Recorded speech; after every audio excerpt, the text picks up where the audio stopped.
and welcome to the London Bulls podcast with me, KD Rye, and the legend that is Tom Gough. Tom, how are you, my friend? Good to see you. Yeah, I'm good, mate. Yeah, absolutely. Looking forward to this one today. I think there's a little bit of cup fever in the air. Yeah, really excited, mate. Big game this Saturday, but obviously we've got a few things to talk through first. What are those things exactly, Tom? Yeah, well, obviously we'll cover the last couple of games, the FA Cup, obviously, and the league against Kings Lynn. We'll talk about obviously you're going to talk about the FA Cup game coming up this Saturday, and hopefully no replays this time, and the Alfreton game. Obviously we've been hit by a few injuries, so I think we'll have a chat about that.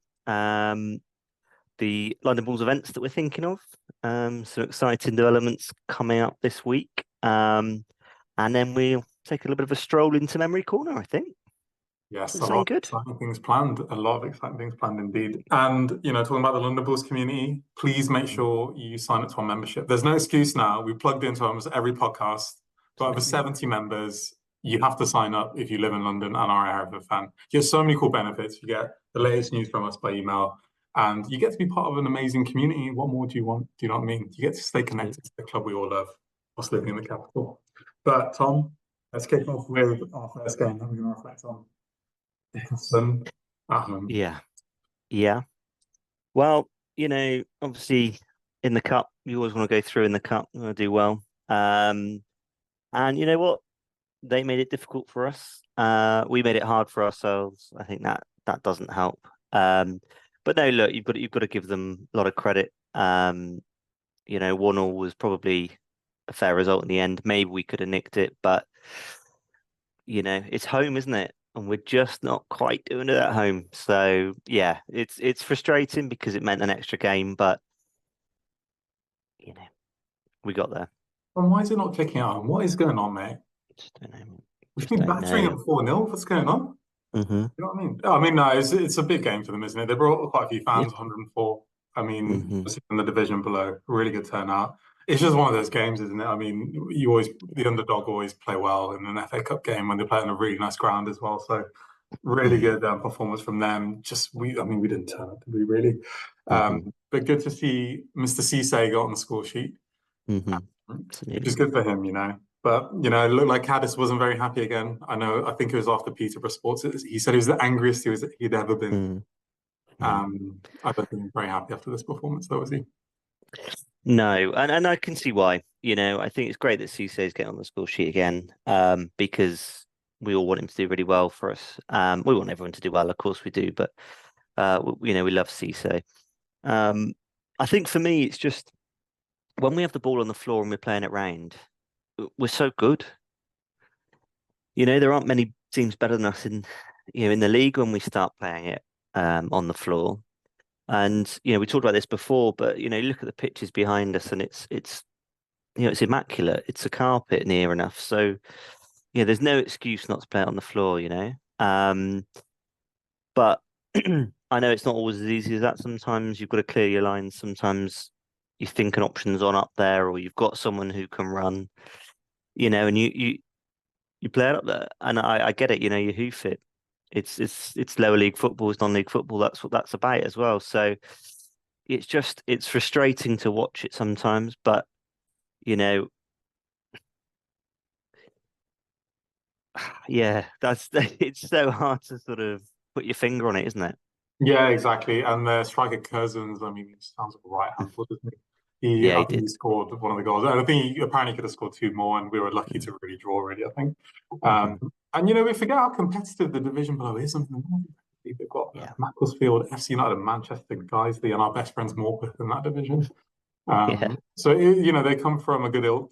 Ilkeston, a really tough league. But I think it wasn't great. After the game where Caddis said that Jason Cowley will be out for even longer, I think, his ankle, and it's swollen up again. But just really not ideal, is it? Because I think a few weeks ago it seemed like we had a dearth of players and we had a lot of depth, but at the moment it seems we're short numbers now, doesn't it?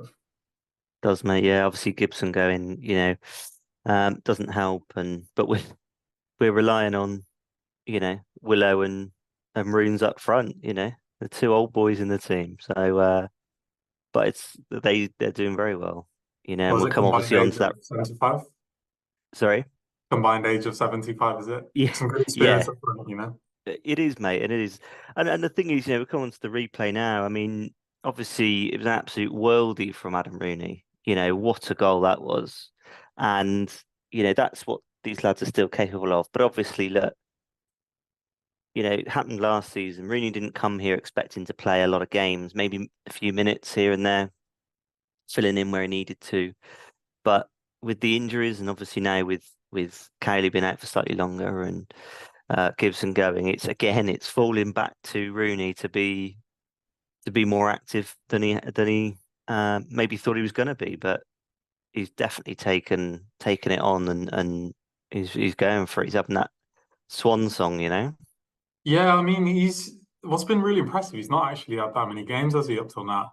And he's been so good. I think he should be starting every game now. He's been incredible. You can really see his experience as well. And I wonder if being an assistant manager and being on the sidelines just helps your game a bit tactically. Like you can see he's a bit streetwise on the ball and things like that. So he's been really impressive. Haven't done Ilkeston away, but it was a very nice ground from the pictures. They got a really cool clock Hmm. tower, which I Yeah, that really was like. awesome. I'm very anti the new kind of soulless stadiums that you see in the championship that have these bowls Hmm. now. So it's nice to see a traditional old school ground. But it was one Hmm. of those games you just got to get through. You know what I mean? There's no it's Hmm. playing football in the FA Cup sometimes when you're playing a low league team away. Got the job done, got through into the next Hmm. round. Just a horrible Yeah, injury list after, wasn't it? that's the Um, problem. Yeah. yeah, and one step closer to that big Premier League team in the third round, mate. Yeah. Why not though, mate? Why not dream? Um, yeah, I think the biggest problem with that replay was the fact it was another game that we didn't need to play. I think we were talking before that game, before the original tie, about the fact we'd have two training sessions and a bit of time to rest and to recoup, and obviously with the injuries that we already had, the knocks that we already had. But yeah, I think obviously Babos, Skins, Diath, and Rosie all getting injured that night. Yes, appreciate they didn't all weren't all out in the end, but the fact that we had to bring them off was just that's going to disrupt you. And so I think to win that game, and again that cousins for Ilkeston was unbelievable that Yeah. night. Obviously I wasn't there, but from what you could see on Twitter and from Ready Hereford FC, it's all they talked about. And fair play to him. I don't know a lot about the guy, but yeah, it's a good player. Well, I think we should try and sign him. We need some players, don't we? And some nice prize money in the bag. Like the FA Cup's so Mm. important, isn't it? Yeah. And the prize fund for every round you go through is unbelievable. So, and I Hmm. think you get half the gate as well, actually. Even in Hmm. even in these rounds too. So Yeah. fantastic. We're obviously going to draw Swindon in the first round, beat them, and then play Birmingham, obviously. Birmingham. In Yeah. Yeah. um, And then somehow Celtic. No. yeah, Yeah. I mean, yeah. So again, just sort of keep going on about injuries, but we said we'd talk about them. I mean, we only put six subs out that night mm, against Ilkeston because we out of seven we could have done seven because we didn't have the players. And that's a little bit to do with squad depth now, but obviously it's the injuries aren't helping us. But a few of the lads came back for the Kings Lynn game, and obviously we were there, mate. Hospitality because that's who we are now. yeah. That's what And, we're about. a very special guest was there who spoke, It Dudley was Tyler. We were actually trying to get him on the bench because we didn't have enough players. I think he could have started, to be honest, and could been have. man of the match even. What an amazing individual he is. I'll tell you what, he blew everyone away, didn't he? Yeah, yeah. But it was quite emotional, wasn't it?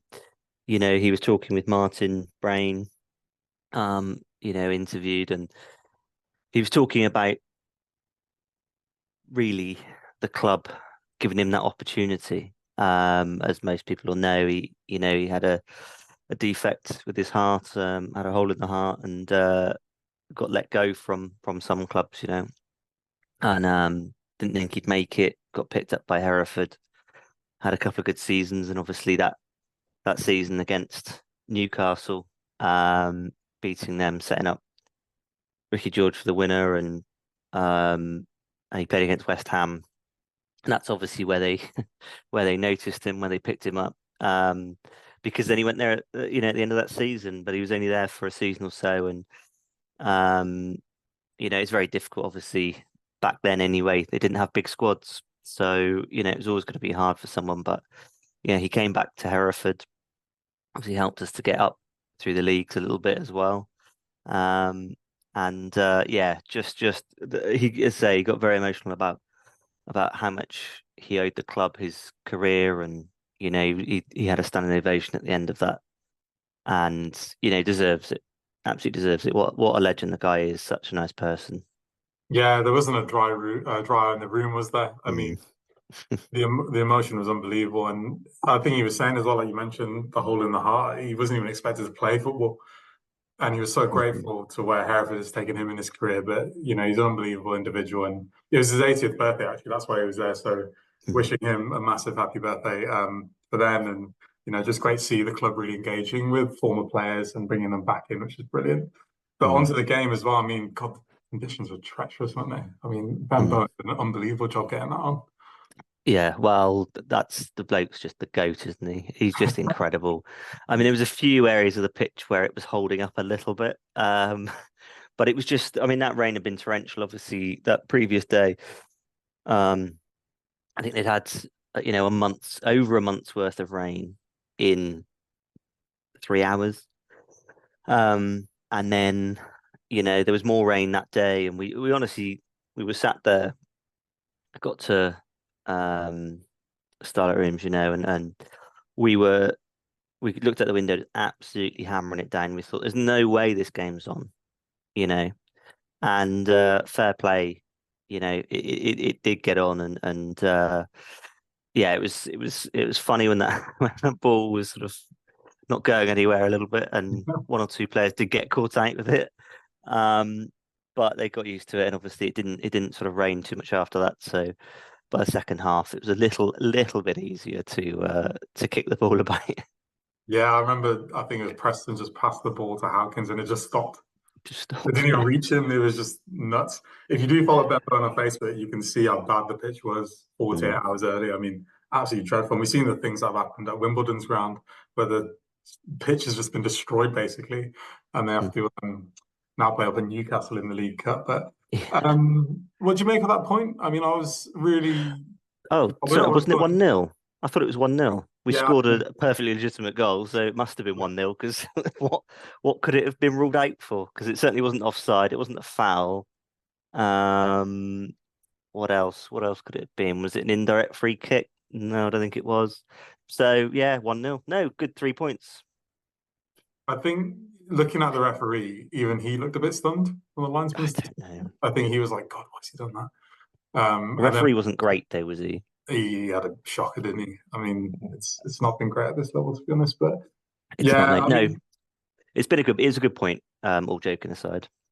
Yeah, it is. I think I would have gone in really pleased with the point, but I think we had so many chances to win it, and you kind of leave thinking, it's like we could have taken 3 points. It was a shame we didn't, but yeah, I mean, it's a point, isn't it, against Kings Lynn? We're a full-time team.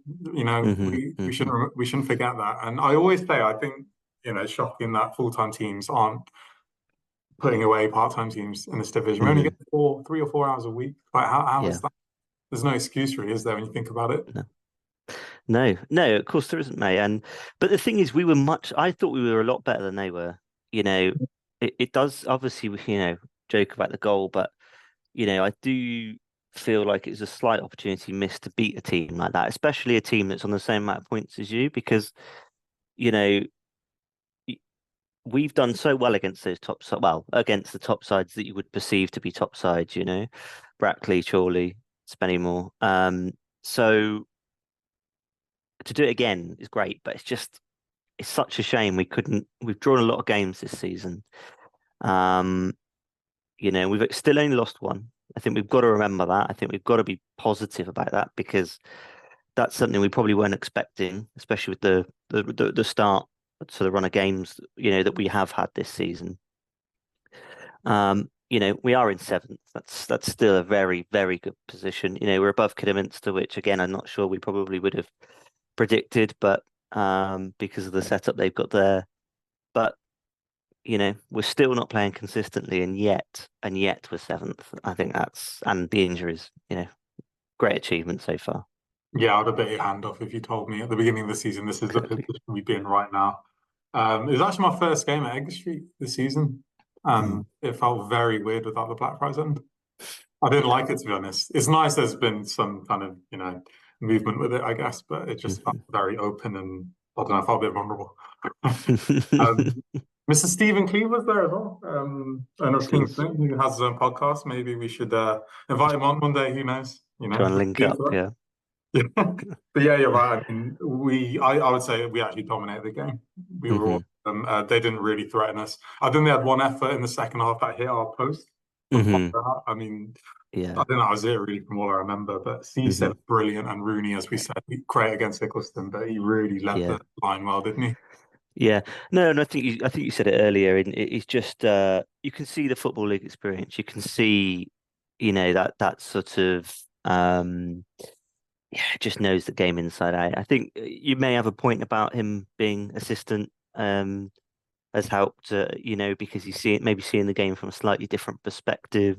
And obviously he's got a great relationship with Caddis, and so yeah, it's really working in our favour at the moment. Oh, absolutely. And going into the upcoming fixtures, tough couple of games coming up. So a big one actually on Saturday, Bishop Stortford. Yeah, a good one for the London Bulls. Certainly is. And I think we're doing something, aren't we, that day? Are we on radio? I think we might be on Radio Hereford FC, we might be co-commentating with Keith Hall. Can't remember now. So apologies if you hate us and you don't like our voices, because you're going to be hearing a bit more of us on live on Saturday. But yeah, I don't know if I'm looking forward to it or not. Yeah, it's a bit weird, isn't it? I mean, I grew up listening to Keith Hall as a kid, so I think I'm feeling a bit of imposter syndrome, to be honest. But it's an amazing opportunity. I never thought, to be honest, a year ago I'd be doing a podcast with you and now commentating again. Yeah. Our voices are going to be on the radio in like Australia, the US. I don't know if you fancy it's now a bit of a surreal moment, but also a good time for some fans to link up with us. Obviously, very easy to get to from London Liverpool Street. It's only a half train, so we'd love as many of you to come as possible. There's no excuse, actually, really. If you live in London, you need to be down there. You need to be making as much noise as possible. We actually did a meet-up for this last year. We met at the Nags Head, which is near the ground, so we'll be doing that again for this game. So please do come down. All the details of the meetup are on our social media pages. But in terms of the game itself, how are you feeling? Do you think it's winnable? Is it going to be a tough one? What are you thinking? Well, Bishop Stortford have got some really good form at the moment. I'll come on to Tuesday in a minute, but at home they've been doing really, really well. They beat Stourbridge 3-1 on the weekend. They beat Hemel Hempstead 1-0 away in the last round.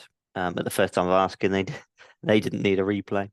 So no, look, it's going to be tough, but they did lose on Tuesday to Biggleswade 2-1. So, is that a bit of a blip for them? Are they going to be more up for the game now? Or is it a sign of things to come? And, they're like us at home a bit, where they, so it's, yeah, look, I think it's going to be a tough game. We'll see what the weather's doing, because that could make it tough. The pitch wasn't that great last year. If you remember, it was sort of churning up a bit. And I remember Cisse sort of falling over a lot, losing his footing, trying to turn. So we'll see. We'll see how the pitch is. It's not that that's an excuse. It's for both teams, but obviously they're going to be more used to it than we are.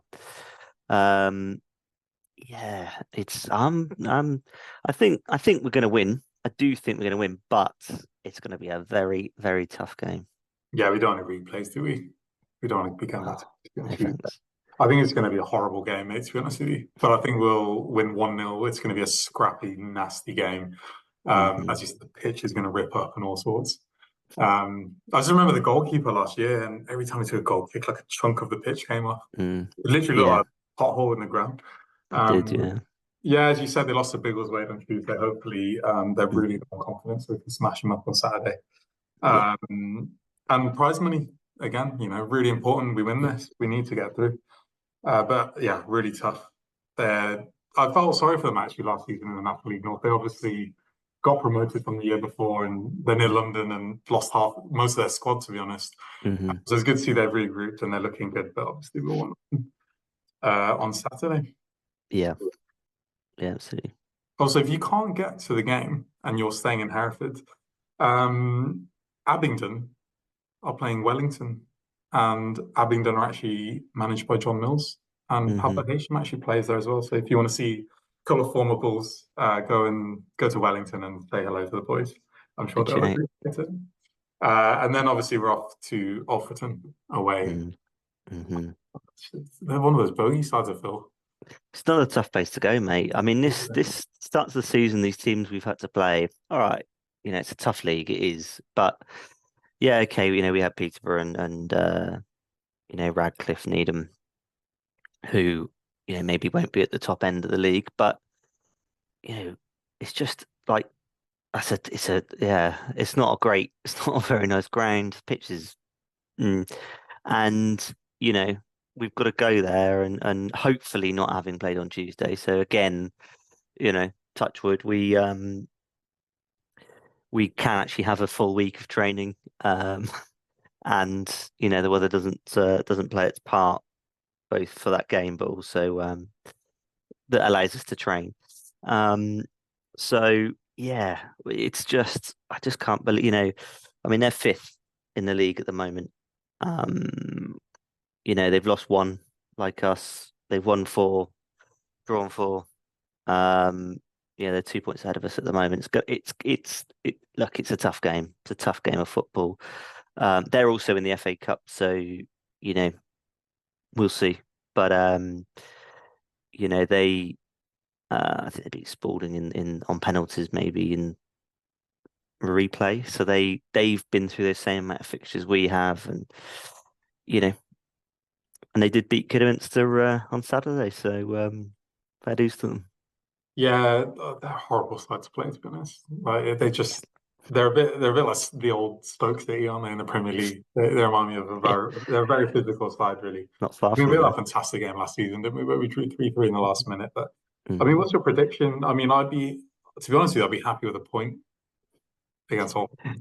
Yeah, but we're just drawing too many games, We're so drawing it's too a many bit games. like, will a point do anymore? But no, I would take a point up there. I think again, a little bit like Spennymoor. It's such a difficult place to go. It doesn't matter how they're doing. I mean, obviously Alfreton and Spennymoor are doing well anyway. But yeah, I think you've got to take a point, come through it without any injuries, try and get a few minutes for players. Yeah, it's look, let's go up there full of optimism and get the draw. I think you said it earlier as well. I mean, there seems to be something different this season about when we take on these traditional bogey sides that we've always seemed Absolutely. to lose against. So I wonder what the difference is in that. I don't know if it's a mental difference. Could be.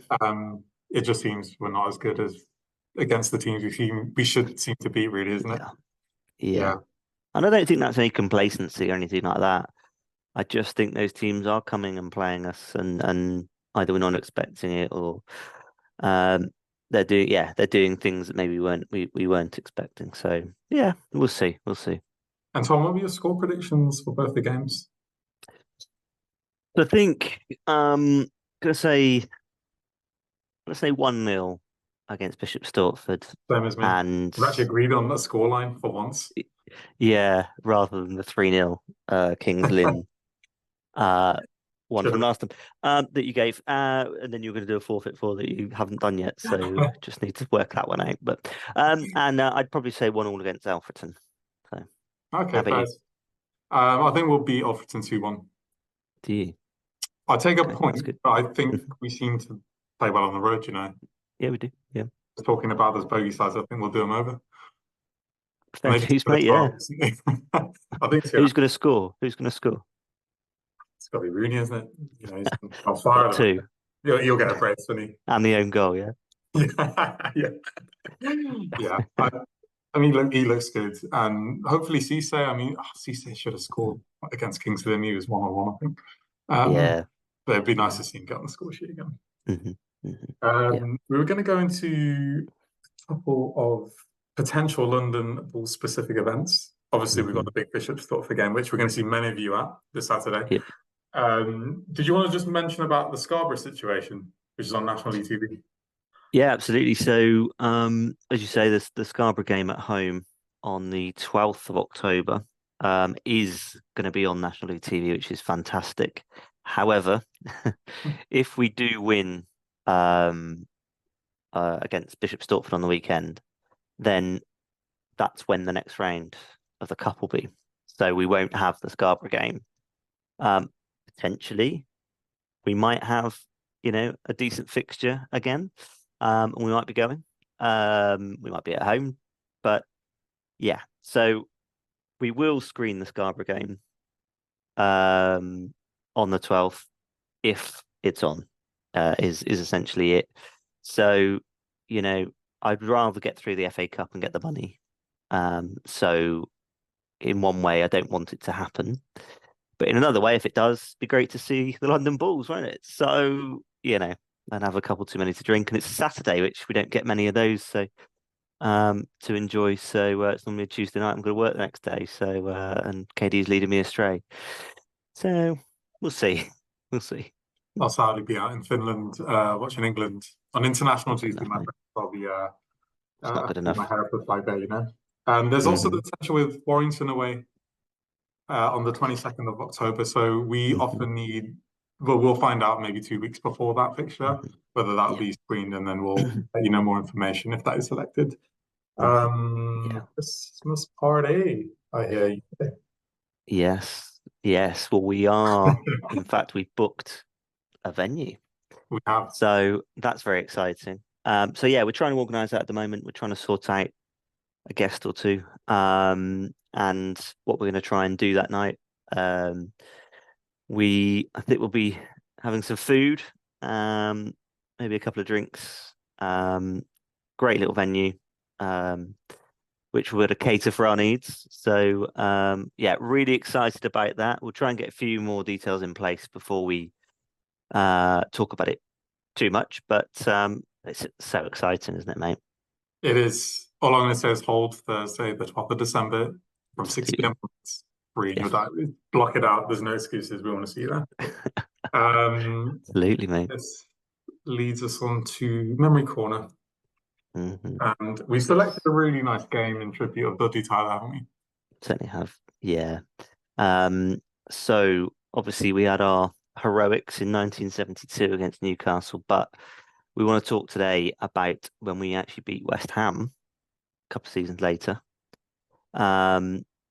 Same principle as the Newcastle game. We went to Upton Park and drew 1-1 instead of 2-2, but 1-1. And then brought them to Edgar Street and beat them 2-1. And as we do. Third round replay, of course. January rather than February, but the Newcastle game probably should have been in January as well, but it obviously got called off about 15 times. So, pitch, almost the same condition, beautiful pitch. And yeah, I mean, West Ham scored first, as you'd expect. Again, exactly the same as Newcastle, but a little bit earlier in the game. With Clyde Best in the 33rd minute, and well worked goal. Frank Lampard pinging the ball. Yeah, he has, mate. Yeah. He is old. He is old, but no, it's obviously not Fat Frank. It's his dad, big Frank, Daddy Frank. No, great ball from him, and yeah, I think it sort of maybe got headed on or headed back, and Clyde scored. So yeah, good goal for them. And then just 2 minutes later, we won a penalty. I think it was maybe Brian Evans who went down, but Tommy Naylor stepped up and stuck it in the top corner, real top bins. I mean, incredible penalty. anyone would be proud of that penalty, you know. And you know, back in the game, 1-1. Incredible, really incredible. But in the replay, the Hammers showed their Achilles heel again. West Ham finding themselves some space. Lampard. Best on the far post. And that's a good goal by Clyde Best.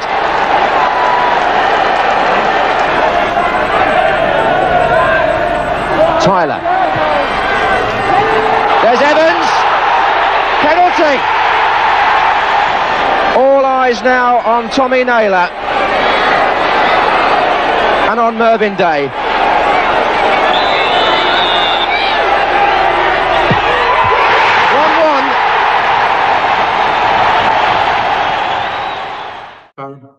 Brian Evans, interestingly, was the first ever Hereford United player to be called internationally for Wales, which I didn't know. I found that out today. But unbelievably, do you know what? I actually don't think this game's talked about enough. I think the Newcastle game totally overshadows this win, and it's not actually talked about enough. I didn't actually realise this happened until I came across it on YouTube a few years ago. I was like, "What? We beat West Ham?" Yeah, like it's top West Ham as well, you know. Yeah, I mean, first division, unbelievable. We had quite a small attendance of 17,420. Interestingly, we averaged that season 8,040 our attendance. It's not bad. Where are these people? Where yeah, where have they got with 1974? I'll be dead now. But you know, but I think it's probably because we were Football League by this point. And we'd done it before, so it's just not as special the second time round, is it? Yeah, it's just what we do, isn't it? You know. Amazingly, John Motson actually commentated the game. Did. Yeah, and Bobby Moore's last game for West Ham was the first game at Upton Park against us. That was like he got injured and never played for West Ham again. It's very sad because what a player and what a career, but the fact that he couldn't manage it against, you know, those lily white aces is just not good enough, really. You know, and obviously we've ended his West Ham career, Hereford United. Yeah, well, he did play against us again, but for Fulham, a couple of years later. But yeah, and obviously then we went on and scored in the second half, 74th minute. Alan Jones, good goal, another assist from Dudley, although I don't know if I can call it an assist. He clearly has a shot if you watch the footage, but does scuff it quite badly. And then so you know, 2-1 Hereford, and that is, as they say, that, you know, that's the history of it.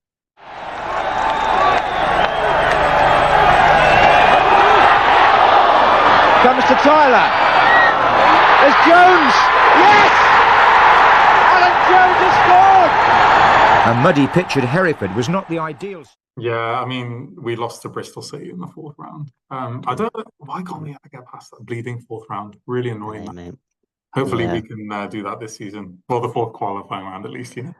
Absolutely. A crazy fact that I learned, right?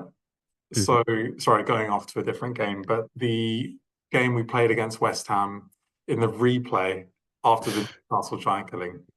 So the guys stayed in the Grosvenor Hotel, and Dudley Tyler said that they got to meet the Bee Gees, who were staying in the same hotel that night. I don't know if they were going to watch the West Ham game with the Hereford squad, but they were there for the Hereford, mate. Yeah, I mean, it's an interesting combo, right? Bee Gees of Hereford United, but didn't know that. But yeah, it's incredible. Dudley Tyler was talking about. I mean, obviously he's got a lot of links with West Ham. He moved there, as we said, and was part of that team that beat them in 70.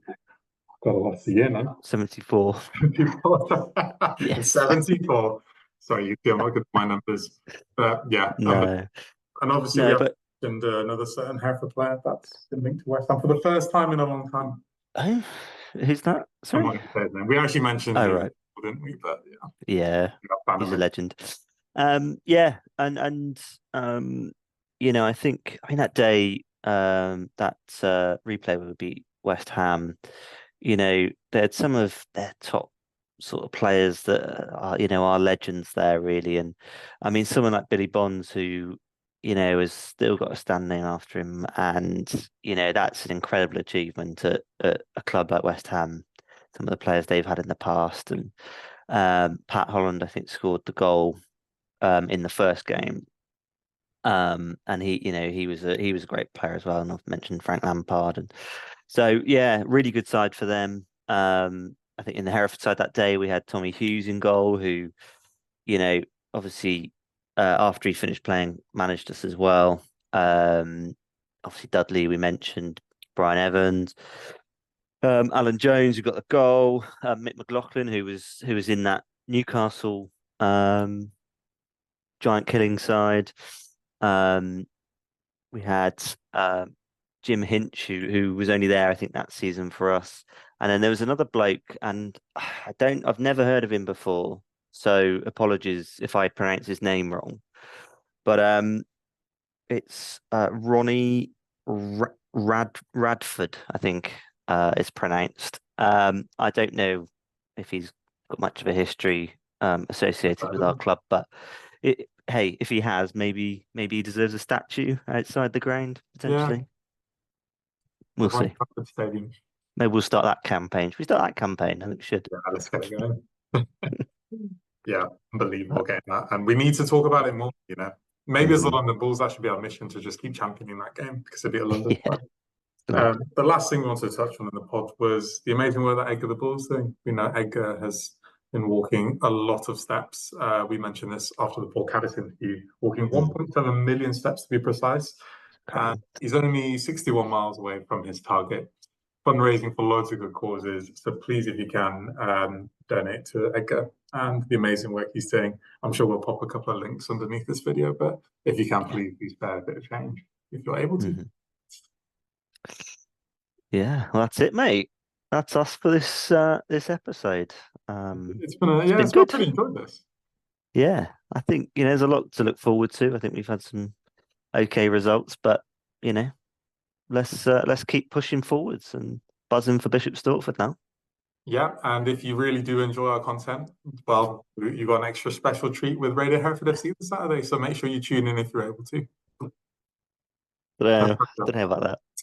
No pressure, but good to see you, Tom, and thank you everyone for tuning in. Hope you all have a great rest of the week. Cheers, guys. Bye. Bye.